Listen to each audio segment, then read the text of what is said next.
Sveiki, bičiuliai. Na kągi, bičiuliai sakau, tai broliukai ir sesutė, žodžiu. Kągi norėjau aš dar jums papasakoti. Ogi, dabar norėjau papasakoti apie prisikaupusių jau įdomienų nemažą šusnį. Na ir pradėsiu, žodžiu. Tai ką, Europos komisija, žodžiu, planuoja skirti 1,5 milijardo gynybos stiprinimui, industrijai stiprinti. Tai įsivaizduojat, Europos industrijai skiria netgi 1,5 milijardo. Įsivaizduojat, kokie čia neįskaičiuojami, neįsivaizduojami didžiuliai pinigai. Na, aišku, jie turbūt užmiršo, kad visai nesenai tai Ukrainai tai skiria 50 milijardų. Nu, bet ką jau čia tas 50 milijardų? Nu, visi žino, kad tie 50 milijardų nenuvažiuos į tą Ukrainą, tiesiog kažkur tai į kišenėlės ten tam terariume nusies ir viskas tom ir pasibaigs. O tas 1,5 milijardo jau tai gynybai, nu tai gal ten kažkiek, aišku, jau bus ir realių, sakykim, dalykų, nes visi terariumo tie nevidono tarnai, žodžiu, jie ruošiasi jau masiniai utilizacijai gyventojų, sakykim, Europos jau dabar ateina eilės, tai bus ir Europos ten, ir Rusijos, ir Baltarusijos, žodžiu, ir Skandinavijos, žodžiu, šalių, žodžiu, visų šalių gyventojai jau ruošiami masiniai utilizacijai. Nu va, kasgi dar ten tokio įdomesnio atsitiko, nu, žodžiu, Toronte jau pradėjo dėti 2 procentus papildomą mokestį, tarkim, kaip čia dabar, kuris skirtas yra CO2 dujų surinkimų iš atmosferos. Na, žinot, turbūt girdėjot, kad ten Arbiliukas ar kas jau ten, žodžiu, paskelbė, kad jau jie statys jau tokius kaip siurblius CO2 surinkimą. Nu ir aišku, jau prakišo kažkur tai jau, bet jie, kaip kadangi bendradarbiauja, tai visi nevidono tarnai vykdo, kaip sakant, vieną misiją nevidonišką, tai jau jie ir susitarė, jau žodžiu, atsirado, sakykime, vietų, kur jau ir pradėjo rinkti tuos pinigėlius tiems siurbliam.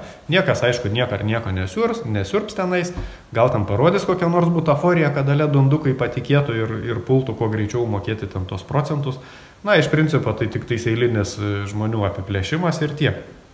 Nu, kas dar? O, čia labai įdomi melagiena, žodžiu.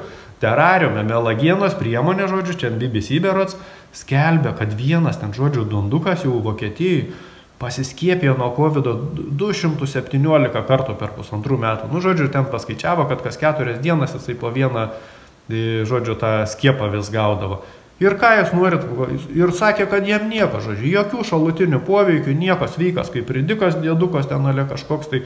Na, žinoma, kad čia yra visiška melagiena, praplauti dundukam dar labiau smegenis, kad va, žiūrėkit, va, kažkas pasiskiepėjo 217 kartų ir jokių čia šalutinių poveikių ir čia, kad dabar jau lenda iš visų galų, kaip sakant, tą įlą išmaišo, kad ten krenta kaip lapai ir ten tampa žmonės invalidais visi tie, kurie susiskiepėjo.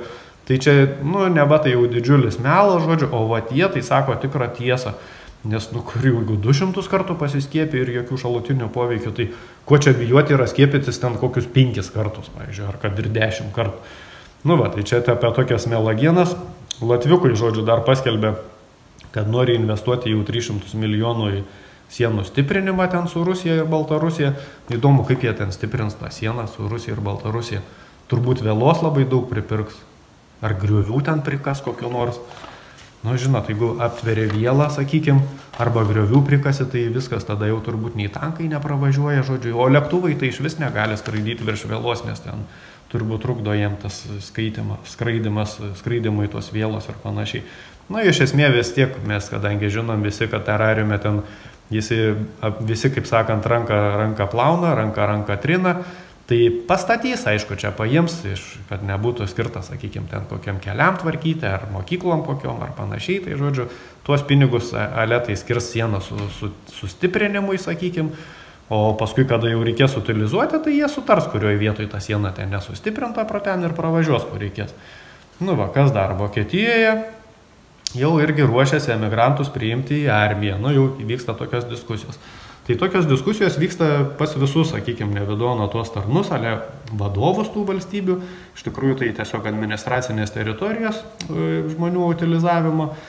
Ir dėl ko jie dabar visi taip suskuba priiminėti tuos emigrantus į kariuomenę. Ogi todėl, kad, sakykime, atėjus tam tikram jau laikui, kuris matyti jau yra visai nebetoli, nu, jie kariuomenę žada jau naudoti prieš, sakykime, savo šalies gyventojus. O jeigu tie, sakykime, bus Lietuvos, tarkim, kariuomeniai bus lietuviai, nu, nelabai jie turbūt eistų lietuvių šaudyti, sakykime, ten ar kažkokių tai kitokių nevidoniškų įsakymų vykdyti. Bet jeigu toj kariuomeniai bus ten visokie negrai ir babajai, sakykim, tai jiems, sakykim, tos lietuvius pašaudyti gal visai ir neprašalį. Dar jeigu žinant, jeigu jiems sakys, kad jūs, žodžiu, galite imti, ką tik tai ten randat, prievartauti ten visas moteris, kiek norite, nebaudžiami, tai jie matyt pasiraitavę rankovės eis ir naikins tos, sakykim, jau vietinius tos gyventojus. Tai vat, laukia tokie labai nelinksmi laikai, sakykim, tam terariumi. Tai ir tuos emigrantus jau čia tuos vadinamus į tą kariuomenę ne šiaip sau priiminėja, o būtent vat su tokiu tikslu. Paskui, na ką dar galima pasakyti, kokios yra dar būsimo utilizacijos, sakykime, etapo, tai vat būtent to karo artėjimo priežastis. Nu, ne priežastis, o kaip čia dabar ženklai, sakykime. Nu, va, žodžiu, Ursula pasakė, kad, žodžiu, dabar kaip niekada anksčiau didžiausia yra grėsmė nuo visokių atsiradusių demagogų, nacionalistų ir populistų. Nu, jie tos, žodžiu, demagogais, nacionalistais ir populistais vadina Europai tai visus žmonės, kurie sako teisybę, žodžiu, ta teisybė lenda, kaip sakant, jau pro visus galus ir nu, jau nebeišeina jam nei su tais įstatymais užtildyti, kurios ten priiminėja, kad ten ir į kalėjimus sodins ir taip toliau. Tai aišku, visą tai reiškia, kad jie imsis jau tos kraštutinės savo, net ne kraštutinės, turbūt o mėgstamiausios, turbūt čia tos savo priemonės, tai karo, nes karo metu, žodžiu, viskas bus nušluota, kaip sakant, ir viskas nurašyta ant karo. Tai pirmiausia, aišku, per karą bus turbūt utilizuojami tie būtent demagogai, populistai ir nacionalistai. Nu ką, Arizonoje jau veikia tas pirmas miestas 15 minučių, Kuldesak vadinasi, ne, sak tai kaip sacrifice būtų turbūt, ne, tas kul, nežinau, ką čia reiškia. Nu, žodžiu, kažkam ten bus jau aukojami ten tie gyventojai, tai jie, žodžiu, dabar ieško ten jau tų norinčių gyventi tam jau aukojimo centre, sakykime, ar tam konclageris, kuriam, sakykime, žmonės bus kažkam tai paskui ten aukojami ir utilizuojami. Nu, bet jie sako, žiūrėkit, kaip bus ten jums gerai gyventi, jūs pažinsit savo kameros kaimynus, tai yra ne kameros, o, nu, to žodžio kaimynus, sako, jūs ten pažinsit, geriau pažinsit, nes mašinų ten neturėsit, žodžiu, nieko ten neturėsit, tai bet labai bus jums ten linksma ir gerai galėsit gyventi. Na, čia eilinis, aišku, melas, sakykim, tam terariumo tų nevidono tarnų. Pas mus, aišku, planetoje Žemėje, žinoma, tai aišku, kad ten tie miestai statomi dėl patogumo žmonių ir kad tos neteršti atmosferą, žodžiu, o ten, žodžiu, viskas vyksta kitaip, žinot, kaip nebent tai būtų tas iškrypęs tas terariumo pasaulis kažkoks taip. Na ir kasgi dar iš to terariumo įdomienų, žodžiu, Bayer ten kažkoks tas priešai sėdantis, nu tas ale prezidentas, sako, kad, žodžiu, tos mRNA vakcinos yra genų terapija. Nu, žodžiu, tai tiesiai šviesiai jau pasakė, kad su tom, sakykime, mRNA technologijų vakcinom yra keičiami žmonių genai ir iš žmonių jau yra daromi ne žmonės. Paskui tokia įdomiena vis lenda, sakykime, viena po kitos, kad tie jau, žodžiu, žmonės, kurie prisiskiepijo, nu, šviečia prieš ultravioletinius spindulius. Aš, kadangi, sakykime, ne terariume gyvenu, tai ir neturiu galimybės, aišku, to patikrinti. Pas mus, aišku, tai planetoje Žemėje čia būtų visiškas nonsensas. Bet jeigu kas, aš irgi prašysiu to savo antrininko, bet jis sakė, neturi tų tokių, sakykime, prisiskiepėjusių pažįstamų. Bet jeigu kas galėtų paklausti savo antrininko, kas turi jau tų prisiskiepėjusių žmonių pažįstamų, tiesiog tamsuoju, gal galėtų patikrinti su ultravioletinė šviesa pašviesti. Tai ten įvairias kūno vietas, ar ten petį, ar ten ranką, ar ten kaktą, rodo ant veido, kad daugiausiai būna, nežinau, kaip ten yra iš tikrųjų, labai būtų įdomu, kad arba patvirtinti, ar paneigti, sakykime, tokį gandą iš to terariumo, nes neaišku, kaip čia yra iš tikrųjų, nes nemažai būna, kad ir kažkokių tai feikų ten, sakykime, dezinformacijos ateina. Nu ką, Indijoje, žodžiu, jau paleido pirmą mokytoją robotą. Nu, žodžiu, mačiau aš ten irgi tą video, kaip ten atrodo to Indijoje tas robotas. Tai tiesiog iš principo žmogaus dydžio lėlė, kitaip ten jos net nepavadinsi. Nu, ale biški va taip sukinėja galvą. Ir taip daro su burna taip.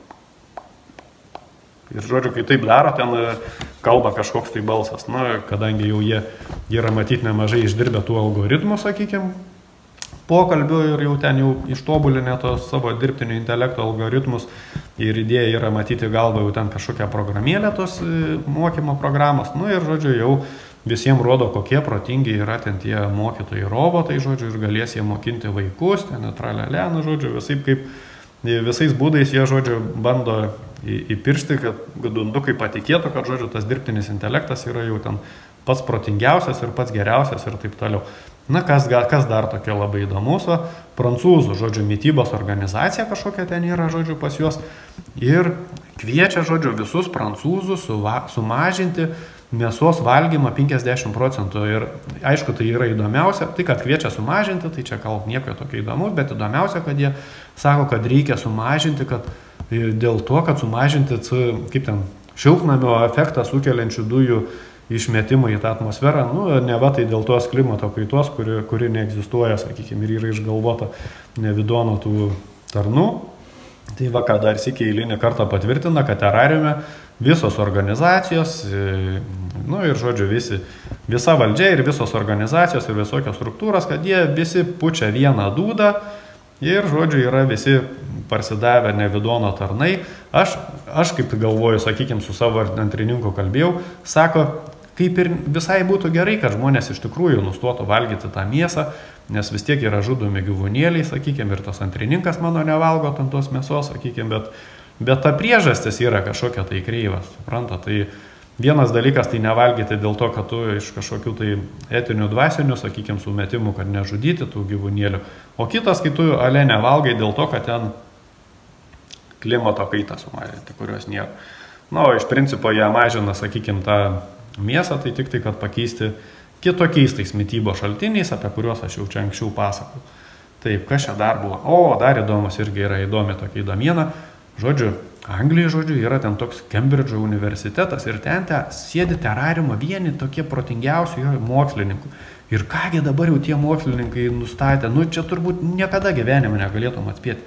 Ogi jie nustatė, kad terariume visos pandemijos yra susijusios su atmosferos sudėties pasikeitimu. Nu tai neva tai su klimato kaitos pasikeitimu, nes jie, žodžiu, atkasė Antarktidui ledą ir tas ledas, žodžiu, jiem akivaizdžiai parodė, kada tik tai buvo tam terariume pandemijos, tai visą laiką būdavo pasikeitęs atmosferos kažkoks tai, žodžiu, atmosferos sudėtis, nu ir, žodžiu, vat, reikėtų visiems labai susirūpinti, nes va čia tai ir dabar jau matot, jau ta klimato kaita tenais vyksta tam terariume ir visiems, aišku, reikėtų jau bijoti, nes nu, jiem reikia ruošti jau, kaip sakant, tuos dundukus, kurie ten jais labai tiki, kad jau greitai bus dar viena pandemija, nes klimatas tai keičiasi, o jeigu keičiasi, vadinasi, turi būti pandemija.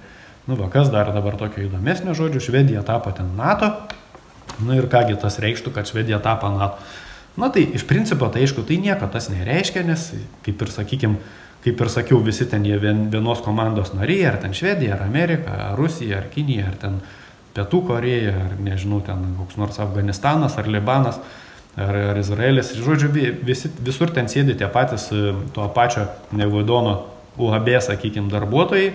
Nu ir, bet iš esmės tai ką tas reikštų, sakykime, jau tiem planam ateities. Ogi ką reiškia? Kadangi jau, sakykime, jie visą laiką jie tai nepripažįsta, kad jie ten yra visi vieno UAB darbuotojai. Nu ir dundukai tai galvoja, kad čia yra skirtingi, kaip sakant, tie valdytojai, ar kaip čia jų išrinktieji, ar panašiai. Nu, žodžiu, kągi tai reiškia. Nu, kažkada tai, aišku, jau ten NATO buvo ten užtikrinę Rusiją, kad jau jie niekaip nesiplės ten, žodžiu, link Rusijos sienų ir taip toliau. Nu, ir ką dabar, kadangi plečiasi iš tikrųjų, tai reiškia apgavo ten tą Rusiją. Na, tai Rusija, aišku, panaudos, žinoma, tai kaip, sakykime, pretekstą kažkokiam tai karui, sakykime, ten su Europa ir su Europa, galim taip tiesiai sakyti, ir su Skandinavijos šalim, nes ten irgi praktiškai visur Europinės, Europos Sąjungos ten tos valstybės.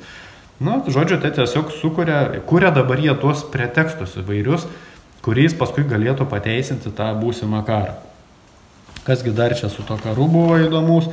Va, ir Lenkijos jau to, žodžiu, premjeras, tas ministras, nežinau, kokie ten premjerai yra, kokie ten ministrai, bet, nu, žodžiu, tas kažkoks Tuskas, irgi Donaldas, kaip kitas Donaldas.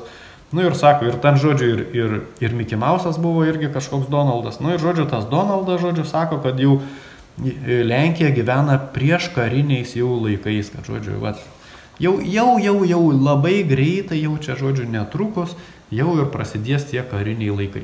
Tai va, turbūt tokiom įdomienom aš ir užbaigsiu šitą, kaip sakant, laidelę. Iki kitų kartų.